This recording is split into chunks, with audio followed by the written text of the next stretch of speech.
The Clash Royale of Web3 just arrived to the blockchain.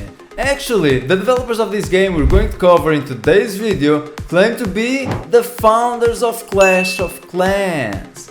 Goatfather here, and today we're going to cover Army of Tactics, which just started their closed beta, and I can tell you that this game looks more or less like Clash Royale, but with a few tweaks. So obviously the goal is to destroy your opponent's army in order to win, and on each match there are going to be multiple rounds where the best out of 5 is going to win the match.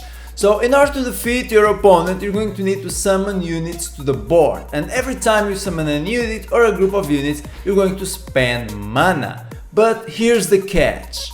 You start with 100 mana on round 1. And if you win a round, you get back 15 mana. If you lose a round, you're going to get back 25 mana. So, as you can see, you're going to have to manage your mana throughout the different rounds. Because let's imagine that on round 1, you summon a bunch of units and you spend all your mana right in the beginning. Then you're not going to have enough mana to summon units on round 2 and 3, and probably you're going to lose the match.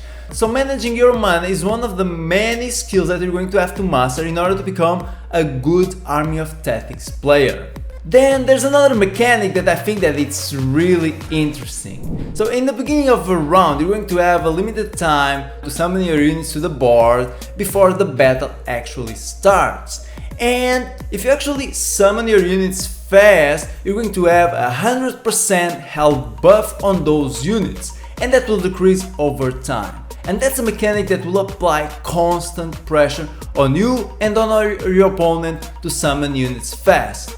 Because if you don't summon them fast, you're going to have an advantage, which is you're going to see what units your opponent is summoning and you can counter them. But if you don't summon them fast, your units are not going to have as much health as your opponent's units. And that creates a really interesting dynamic right there. Then, as I've mentioned, each match has multiple rounds and the best out of 5 is going to win the match.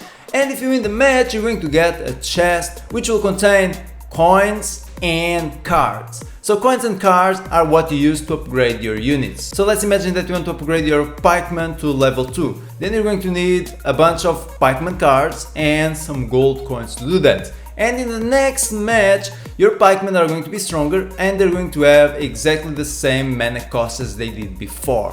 So right here it works exactly the same way as in Clash Royale.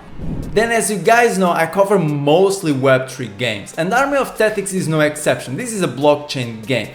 But so far, since it's so early for this project, not much is known when it comes to the blockchain side of Army of Tactics. So some people say there are going to be NFTs, some people say that there is going to be a token, but so far the utility of these assets within this ecosystem is still unknown. So guys, I'm going to keep you updated as always. Make sure you subscribe for more Web3 gaming content. If you like Clash Royale, then keep this one under your radar. Thanks for watching and see you in the metaverse.